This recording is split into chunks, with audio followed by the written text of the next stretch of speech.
is Renée Veronica Freeman. I'm the EP and star of the film Chromatography. Hi everyone, my name is Brittany Nicholas. I am this lovely lady's assistant. I do post-production and helped us get in here. Yes, that's right. To this festival. So thank you, Vaughn. Well, it's a wonderful piece, and it's so compelling to watch.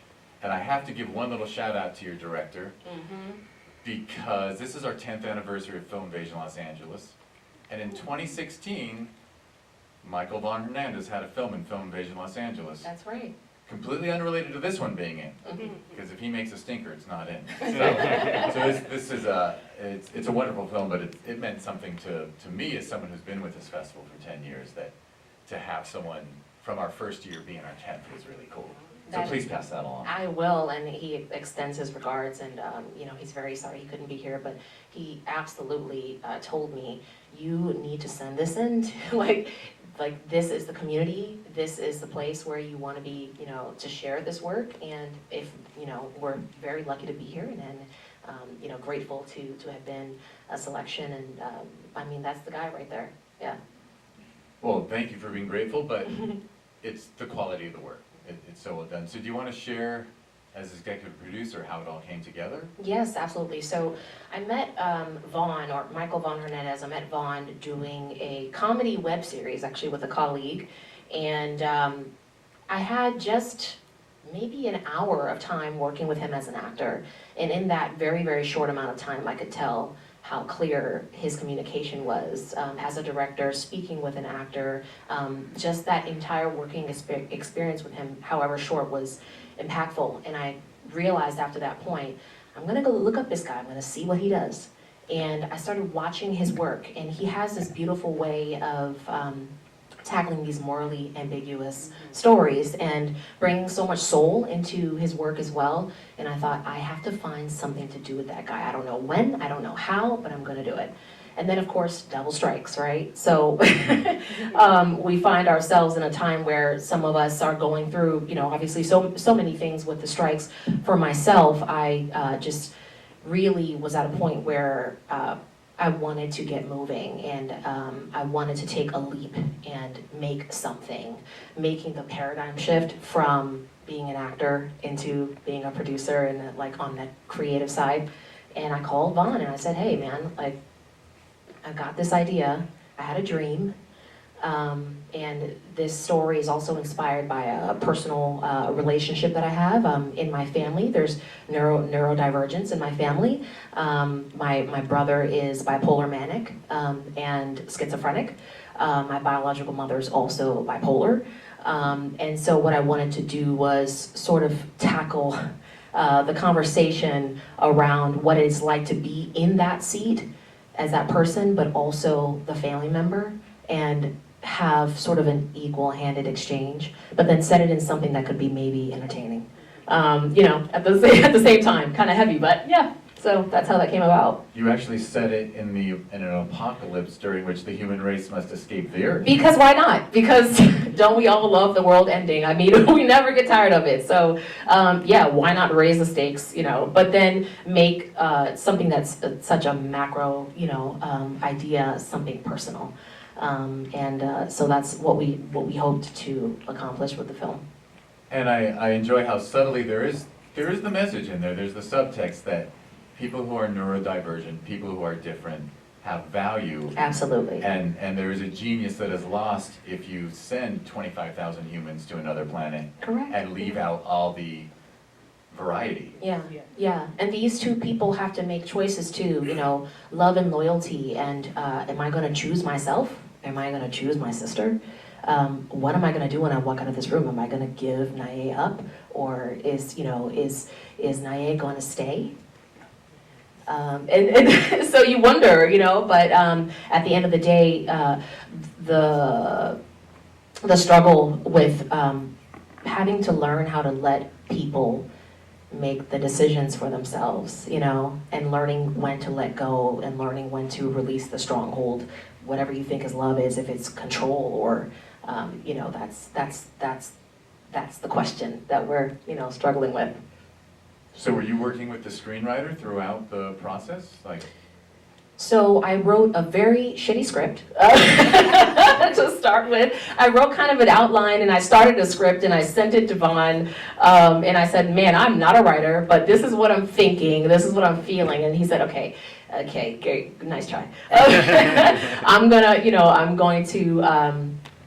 to introduce you to a colleague of mine, Darren Bailey, who wrote the script. And so I kind of ideated with him and we worked together for a couple months just talking, and then he, came and he produced this beautiful thing, and it was exactly what I couldn't express on the page because he's a real writer. And yeah, so we worked together, and then also we had one of our incredible colleagues who's here tonight, Mr. Owletson. He was also with us within the process, sort of supervising the script and making sure that in terms of,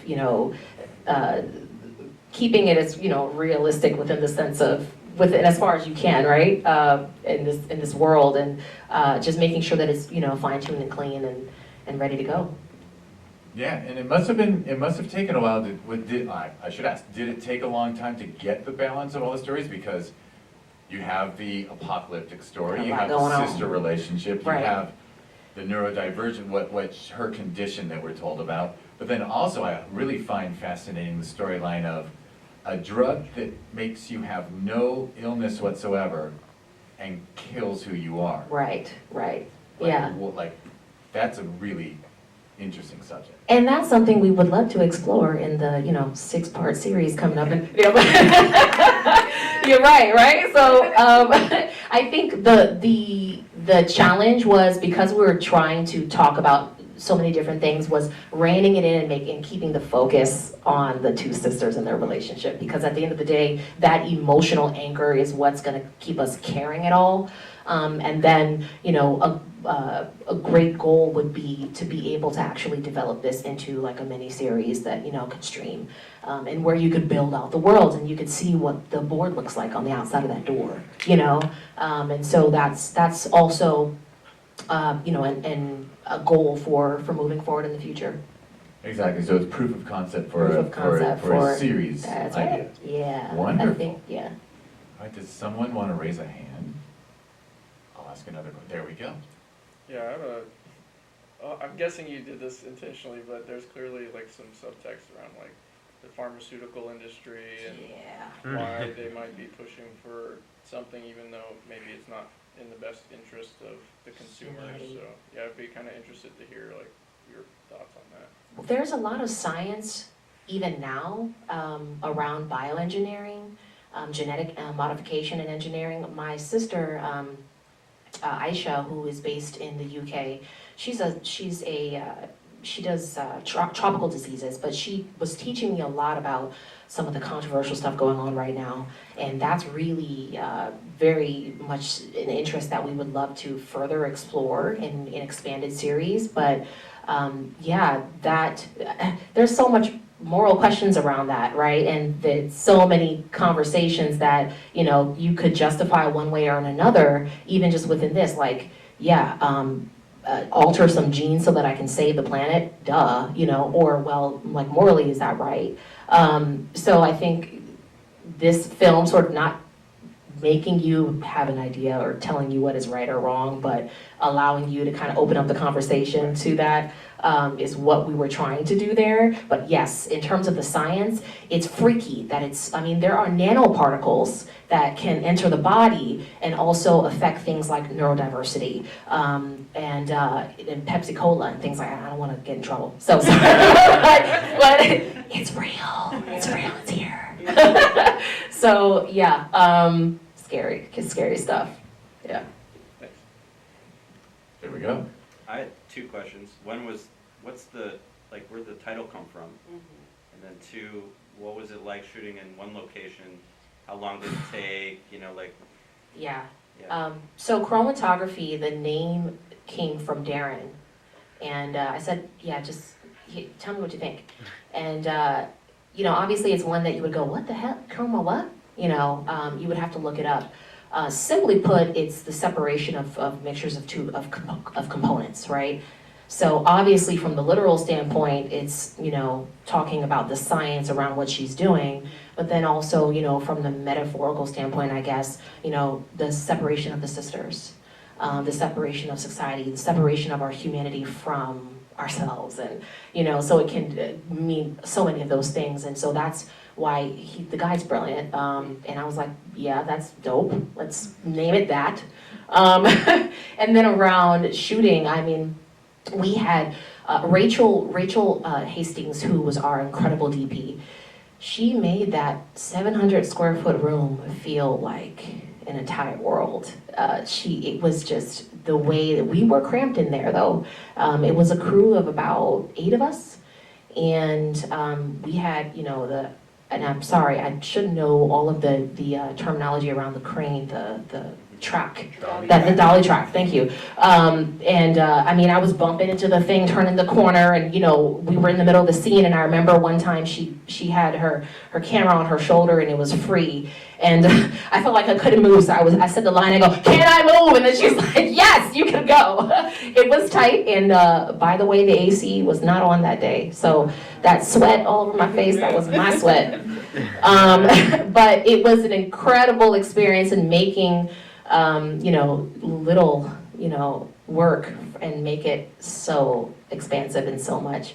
And she just, I mean, she took 17,000 and made it look like 150. And I just, you know, and I mean, and maybe I'm biased because, you know, it's my film, but yeah, it was definitely we were tight in there, but we got real close. Anybody else? There we go. The acting and EP, how do you juggle both things? Because they're done so beautifully in this film. How do you kind of separate I need to go and look at the shots and I need to be in this scene fully on my own or with my sister? Like, how are we able to do that process for yourself? You know, working with Brittany and having a lot of time for preparation to do all of that technical stuff, and also to learn, because this was my first time, this was my first go at producing. I really had to lean on the village, Michael's crew, Brittany, Al, and so many of our colleagues who really knew what they were doing so well and just led and did their thing so well that I could learn from them, and, you know, and then figure out a time and place to turn it off. So on the day of shooting, for instance, you know, my focus was really just the acting. And I think, yeah, at some point you just have to shut it down, because I'm not a robot, and, you know, so I can't do all those things at once. And I wouldn't say that I even tried, you know, on the day of to go and look at monitors and check that. I left it to the team to do it, because, you know, obviously it's emotional and you want to be there with your scene partner, Folami, who was incredible, and so, yeah, I would definitely just turned it off. And when you bring in all the right people, you can trust them and focus on what you need to do. Yeah, trust is huge. I mean, you guys were together, you know, through school, and you picked up, right? And you did it on your off time, and you had that synergy already, so you were able to do that. I think, yeah, having your village is incredible. Yeah, it's the most collaborative medium. Yeah. All right, well, when the glasses go on, it means there's an award to be announced. What? Yeah. Chromatography is winning the Filmmakers Award for Outstanding Performances, Sci-Fi. Wow! Wow! Thank you. We just awarded Pat, and you're a cast of 2. Yes. But, yeah, your performances stood out to our jury, and Thank you. Thank you so much. We're so honored. Thank you. thank you.